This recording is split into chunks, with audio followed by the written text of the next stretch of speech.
En 2019, le chômage a continué sa lente décrue. Il y avait 176 000 inscrits en moins à Pôle emploi sur l'ensemble de l'année.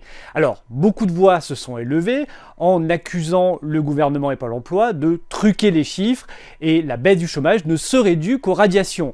On va vous expliquer pourquoi la baisse du chômage en France n'est pas due exclusivement aux radiations administratives de Pôle emploi.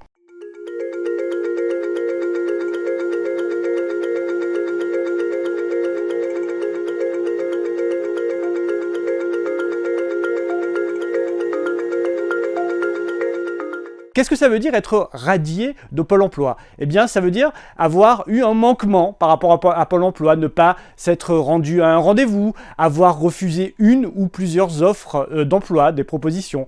Voilà ce que ça veut dire être radié administrativement de Pôle emploi. Quand on est administrativement radié de Pôle emploi, eh bien, on ne peut plus s'y réinscrire pendant 1, 2 ou 4 à 6 mois, selon la gravité du manquement. On peut aussi ne plus avoir droit à ces allocations. Pareil, selon la gravité du manquement, ça peut aller de 1 à 6 mois.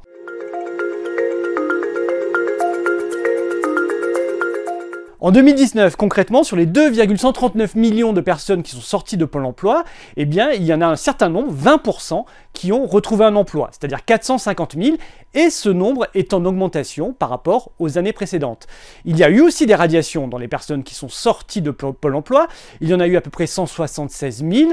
Ce chiffre-là, eh bien, on le retrouve année après année, il est à peu près stable, voire même en légère baisse. Donc ce nombre de radiations, il explique une partie des gens qui sont sortis de Pôle emploi, mais il n'explique pas la dynamique de baisse du chômage en France.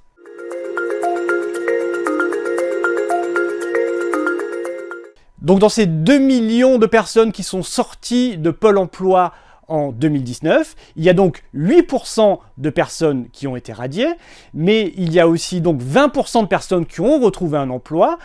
Et il y a d'autres catégories. Il y a ceux qui n'ont pas actualisé leur statut de Pôle emploi. Et c'est le gros des troupes. Ça représente à peu près 40%. Pareil, là, ce chiffre est à peu près stable année après année.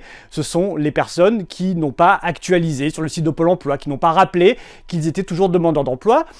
Pour ces personnes-là, elles peuvent retourner à Pôle emploi immédiatement en simplement actualisant leur statut sur le site. Il y a aussi ceux qui ont trouvé un stage ou ceux qui ont décidé de ne plus rechercher un emploi. Là aussi, ces chiffres-là sont stables année après année. Finalement, le seul chiffre qui a un peu évolué l'année dernière, c'est le chiffre de ceux qui ont retrouvé un emploi.